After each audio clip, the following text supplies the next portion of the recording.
करिए, उसमें आपको दिखाई देगा। चलिए, आज कल जो क्वेश्चन मैंने दिया था, कल क्लास में जो क्वेश्चन आपको दिया है, वो क्वेश्चन आप लोगों ने ट्राई किया?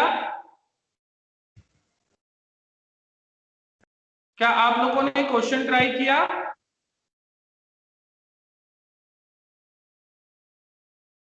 कल का जो क्वेश्चन था उसे आज हम कंप्लीट करते हैं।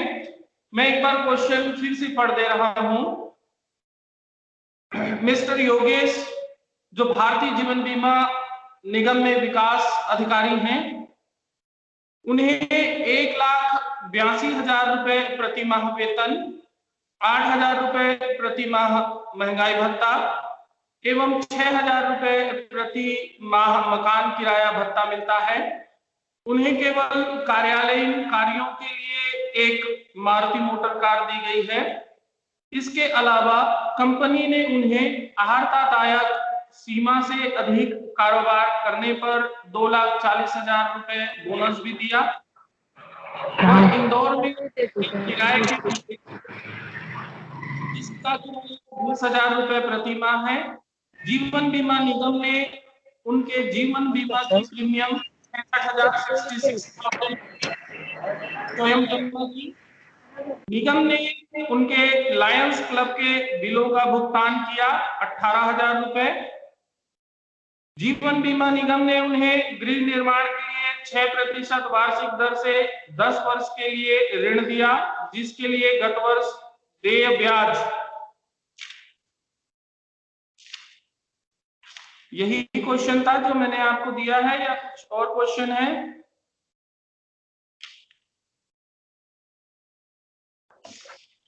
क्वेश्चन यही क्वेश्चन था।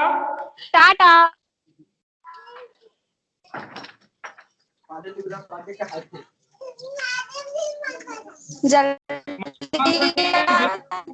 कौन है? माइक बंद रखेंगे प्लीज। हाँ सर, यही क्वेश्चन था।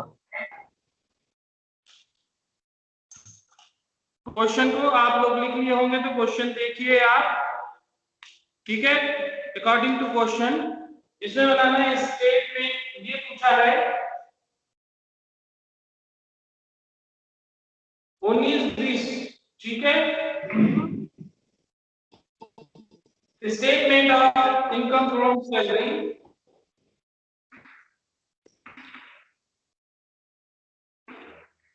statement of income from salary। Question देखते जाएं। for the assessment year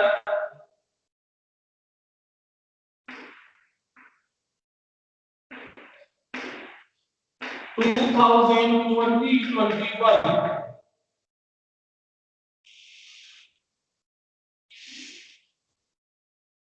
इसमें वेतन से दिया है बेसिक सैलरी है। बेसिक सैलरी ये है 1,82,000 रुपए पर मंथ। तो इसका हो जाएगा 12 से इंटू कर दीजिए, ठीक है? तो ये होगा 21,82,000 रुपए। डीए है, डीए 8,000 रुपए प्रति माह, 8,000 रुपए प्रति माह है। ये हो जाएगा 96,000 रुपए। हाउस रेंट अलाउंस ये कैलकुलेट करना होगा, ठीक है? हाउस रेंट अलाउंस देखना होगा इसमें, क्योंकि उसको मकान मिल रहा है, ठीक है? और वह इंदौर के एक किराए के फ्लैट में रह रहे हैं, जिसका उसका किराया 20,000 रुपए प्रति माह है। तो इसके लिए कैलकुलेट करते हैं मकान किराया भत्ता क्या है। तो इसको यहाँ पर अभी छोड़ देते हैं, आगे बढ़ते हैं, फिर कैलकुलेशन के माध्यम से उसको निकालेंगे। बोनस उसको मिला हुआ है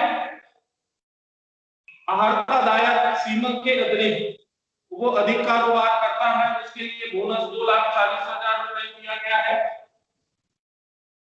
ठीक है, बोनस ये है 2,40,000 रुपए,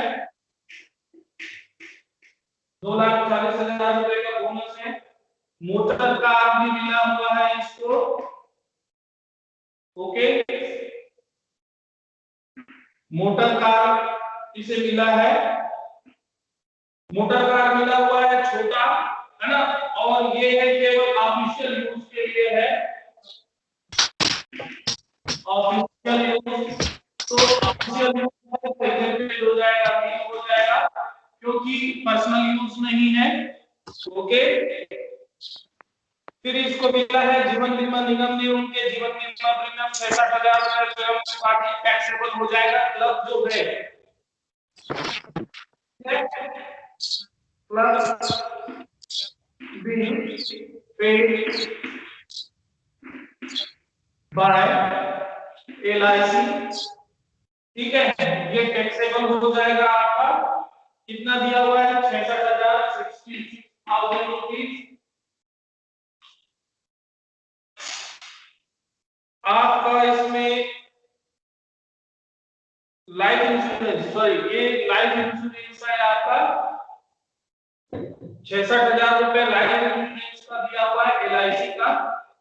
ठीक है, पेड किया है LIC, पेड बाय LIC को लाइफ इंश्योरेंस के लिए।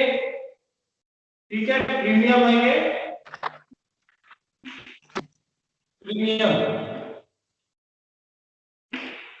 Premium paid by LIC।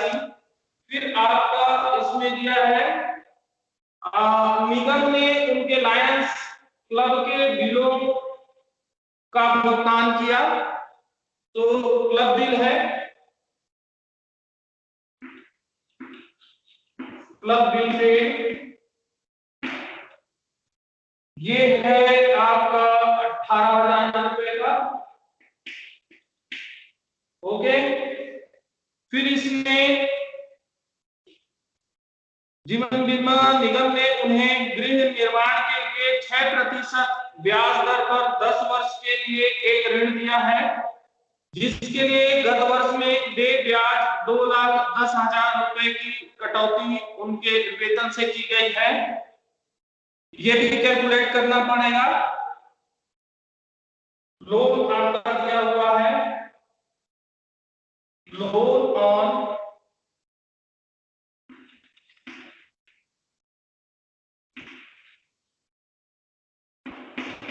Conditional rate.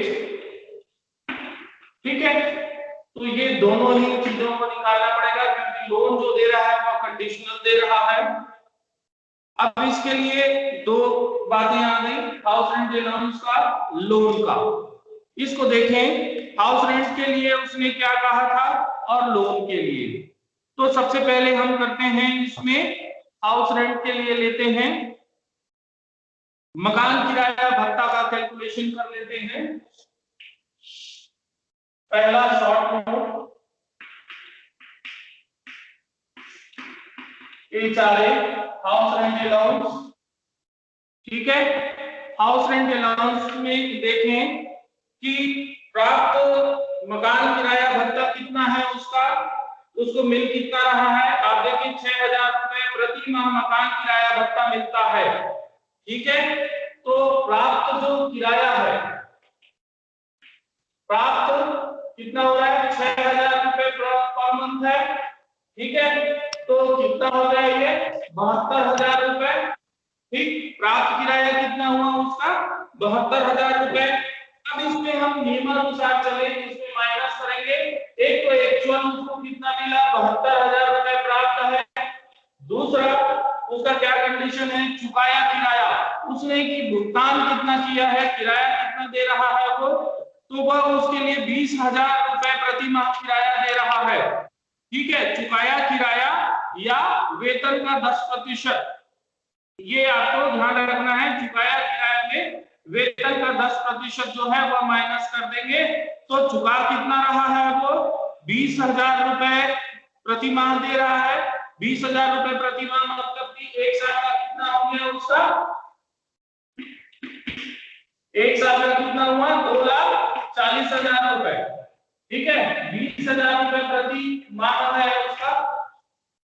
ठीक, किराया जो है 20,000 रुपए प्रति माह किराया चुका रहा है, तो यानी कि उसने कितना किराया दे रहा है, मकान किराया 2,40,000 रुपए ईयरली, माने एक साल में उसने कितना दिया, 2,40,000 रुपए। दूसरा है वेतन का 10%, तो वेतन उसका कितना है, 21,84,000, इसका 10% कितना हो जाएगा, 2,18,400 रुपए। ठीक है, 2,18,400 रुपए बेसिक सैलरी जो दिया हुआ है, इसका साल भर का वेतन होता है 21,84,000 रुपए, 21,84,000 रुपीज।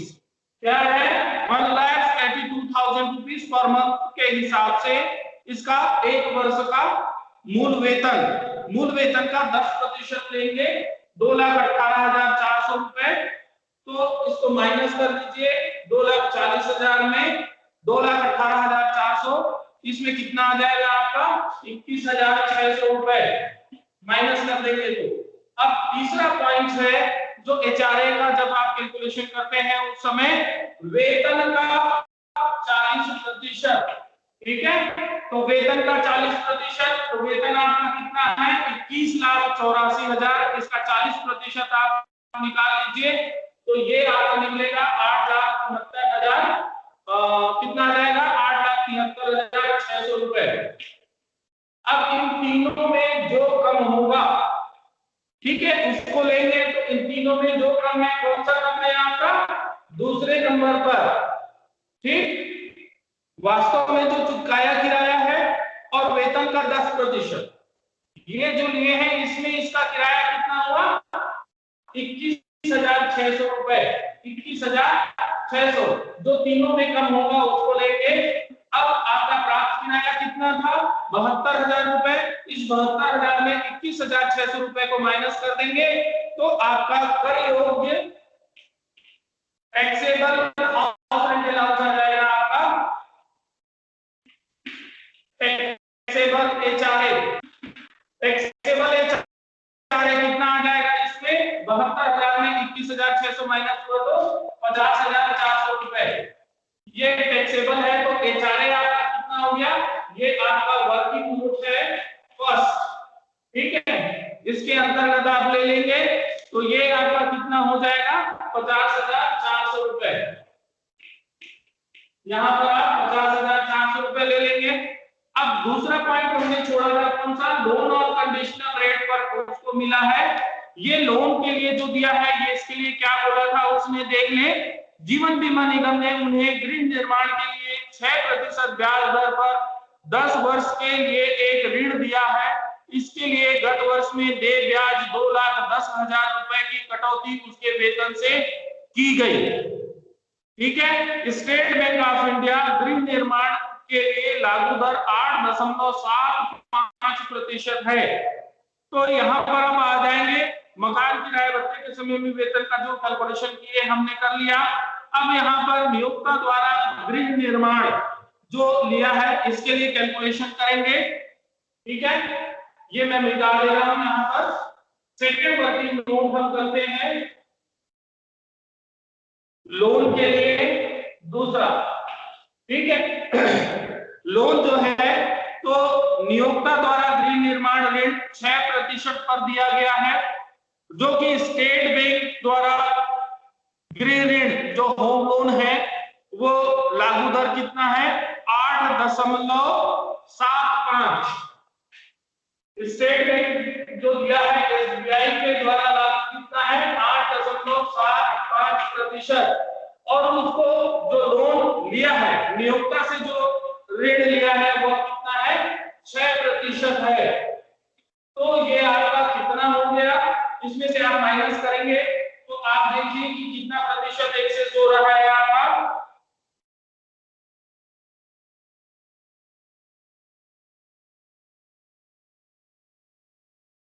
कितना प्रतिशत कम हो रहा है, 2.75 ठीक है, 2.75% जो है ये डिफरेंस हो रहा है। नियोक्ता के द्वारा उसको कितने में मिला, 6% ऋण पर मिला है, ये नियोक्ता के द्वारा, ठीक है। और एसबीआई का जो है वो कितना है, 8.75%। तो कितना उसमें अंतर है, इसमें तुलना हमने किया तो डिफरेंस कितना निकला, 2.75%। अब इसमें आप ये देखिए कि उसको ऋण कितना लिया है, ऋण उसने लिया है, सॉरी, ऋण के लिए उसने ब्याज कितना दिया है 10 वर्ष के लिए, 2,10,000 रुपए, 2,10,000 रुपए इसको ब्याज दिया है उसने, जो होम लोन लिया था उसके अगेंस्ट में। तो यहाँ पर आप देखिए कि कितना प्रतिशत तक के, 6% आपका नियोक्ता के द्वारा दिया गया था। एसबीआई का उस पर ब्याज कितना है, 8.75% है। डिफरेंस जो परसेंटेज है वो 2.75 है। तो आप इस पे इंटरेस्ट निकाल सकते हैं, परसेंटेज डिफरेंस 2.75/6, क्योंकि ऑनर्स उसको कितना है, 6%। तो जब भी आप इसके लिए निकालेंगे तो कर योग जो ब्याज है वह निकल आएगा, कितना निकलेगा, निकालिए इसको, देखिए कितना निकलता है, कैलकुलेट करिए, कैलकुलेट करिए, देखिए कितना आ रहा है।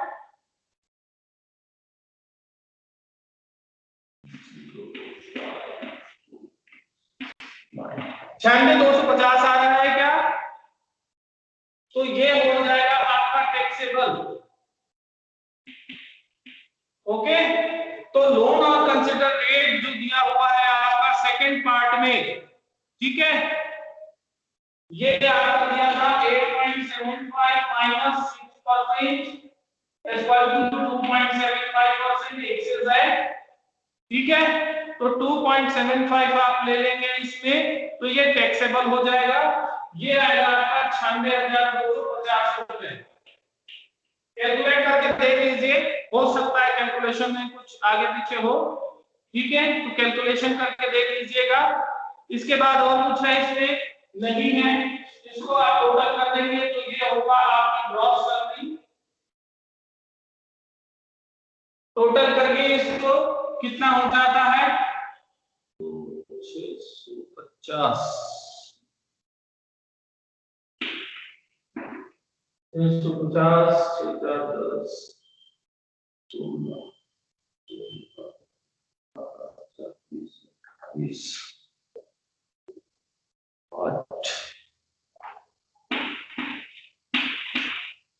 27,50,650 रुपए टोटल करके देख लीजिएगा, ठीक है।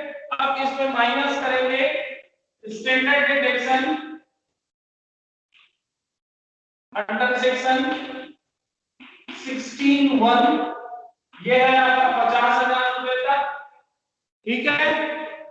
और दूसरा इसमें आपका उसने क्या दिया है, 2019-20 के लिए व्यवसाय कर 2,500 रुपए दे है, ठीक है। प्रोफेशनल टैक्स अंडर सेक्शन 16(3), इसके अंतर्गत 2,500 रुपए, तो ये कितना हो गया, 52,500 रुपए। माइनस कर देंगे, दिख रहा है आप लोगों को,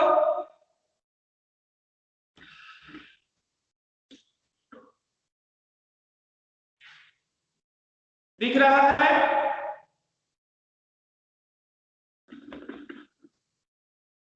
क्लियर है। ये माइनस प्रोफेशनल टैक्स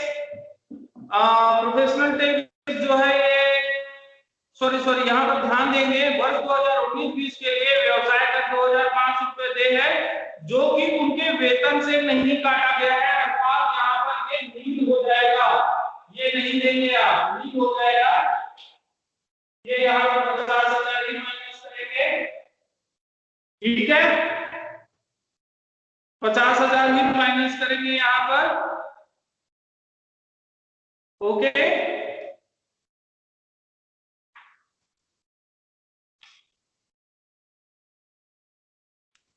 इसमें एक पॉइंट था, जो पॉइंट है मैं आपको और लिखा दूंगा, ये प्रोफेशनल टैक्स काट दिया गया है, नहीं आएगा। आप माइनस कर देंगे ग्रॉस सैलरी में, ग्रॉस सैलरी 27,50,650। इसके बाद इसमें माइनस करेंगे standard deduction under section 61 50,000 rupees. Professional tax जो है वह नहीं आएगा, नील हो जाएगा प्रोफेशनल टैक्स, क्योंकि ये अनपेड है।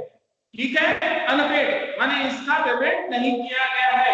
यहां पर आप कर देंगे नील हो जाएगा, ये 50,000 माइनस हो जाएगा। तो इनकम फॉर सैलरी उसकी कितनी हो जाएगी, 27,650 रुपए। ये है आपका income from salary. Okay,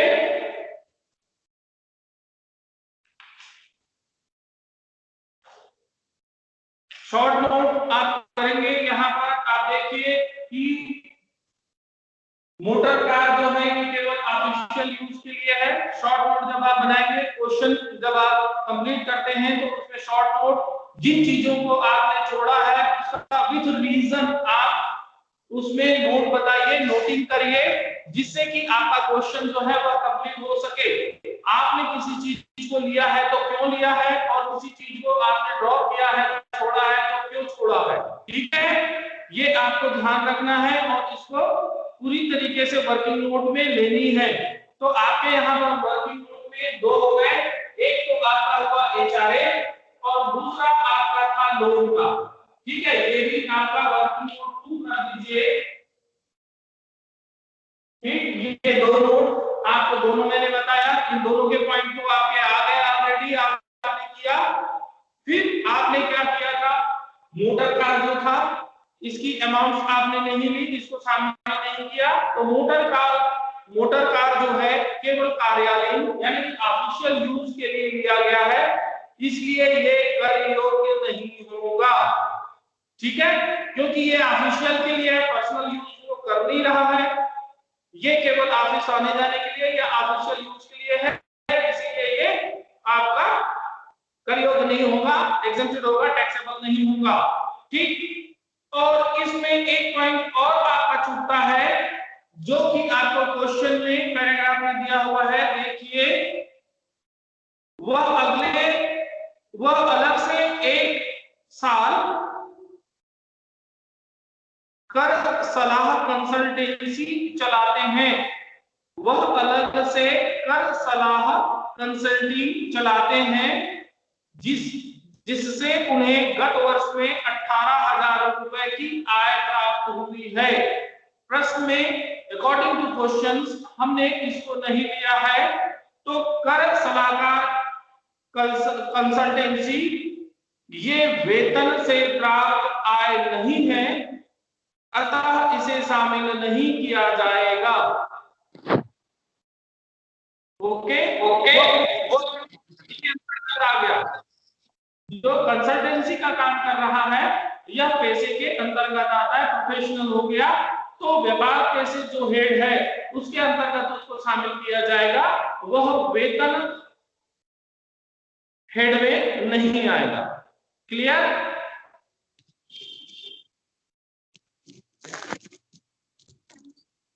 question clear है?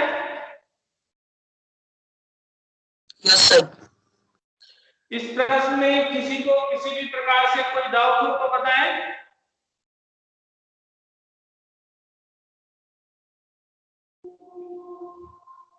प्रश्न आपको देखिए, जनरली ये होता है कि प्रश्न आप बनाते हैं तो केवल सॉल्व करते हैं, जो जो आइटम आता है उसे आप ले लेते हैं, बाकी को आप छोड़ देते हैं, उसके बारे में आप किसी भी प्रकार से कोई नोटिंग नहीं करते हैं। आप ध्यान रखिए, टैक्स में जब कभी भी क्वेश्चन सॉल्व करते हैं, प्रैक्टिकल सॉल्व करते हैं, तो उसमें जिन चीजों को लिया जाता है वो क्यों लिया जाता है, और जिन चीजों को आप ड्रॉप करते हैं, छोड़ देते हैं, कैलकुलेशन में नहीं लेते हैं, उसका क्या कारण होता है, आपको उसको नोटिंग में देनी है। इससे एग्जामिनर क्लियर होता है कि आपको उसके बारे में जानकारी है या नहीं है। तो इसमें आपके मार्क्स जो है उसकी कटने की संभावना न के बराबर हो जाता है। और आप जब क्वेश्चन सॉल्व करते हैं तो वह और सरल आसान हो जाता है। तो इसलिए आप कभी भी जब सॉल्व करें, उसको हल करें, तो सभी चीजों पर, सभी पॉइंटों पर आप अपना ध्यान केंद्रित करें और उसको शॉर्ट करते जाएं, शॉर्टिंग करिए कि कौन कौन सी चीजें आनी है, कौन कौन सी चीजें नहीं आ रही है, नहीं आ रही है तो क्यों आ रही है, उनको आप अलग कर दीजिए। इससे आपका प्रश्न जो है वह पूर्णता की ओर होगा और कंप्लीट हो जाएगा। किसी भी प्रकार से उसमें कोई कमी या खामी नहीं रहेगी और आप प्रश्न आसानी से, सरल तरीके से, कम समय में हल कर पाएंगे। क्लियर है? यदि किसी को कोई इस प्रश्न में कंफ्यूजन हो, डाउट हो या कुछ पूछना हो तो आप पूछ सकते हैं, बताएं।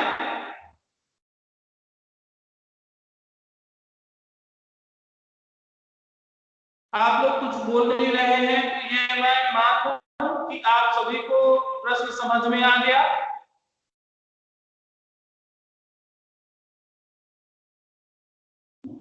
Yes sir. ओके, चलिए ठीक है, फिर आज के लिए यहीं तक रखते हैं। नेक्स्ट क्लास में फिर हम मिलेंगे नए क्वेश्चंस पर, नए क्वेश्चंस के साथ। आप इसमें से क्वेश्चंस जो है वो सॉल्व करने की आप प्रैक्टिस करिए। मैं आपको कुछ नए क्वेश्चंस आपको ग्रुप में डाल दूंगा, आप उसे देखिएगा और उन्हीं क्वेश्चन को फिर हम नेक्स्ट क्लास में सॉल्व करेंगे और उससे रिलेटेड जो भी क्वेश्चंस होंगे, वो क्वेरीज होंगी, आप तैयारी कर लीजिएगा और क्लास के दौरान आप पूछ सकते हैं, बाद में भी पूछ सकते हैं, ठीक है। और वीडियो जो मैं आप लोगों की सुविधा के लिए जो अपलोड कर रहा हूँ आप लोग देखते नहीं हो और ना ही अपनी किसी भी प्रकार से कोई प्रतिक्रिया देते हो, तो मैं ये चाहूंगा कि आप चैनल को सब्सक्राइब कर लीजिए और जो भी आपको डाउट है या किसी भी तरीके से कोई सजेशन हो या कुछ आपको पूछना हो या आपकी कोई ओपिनियन हो तो आप बेझिझक उसमें मुझे बताएं ताकि हम उसको और अच्छा कुछ कर सकें। ये सारे वीडियोस आपको आपके एग्जाम के समय काफी आपके लिए उपयोगी होगा। ओके,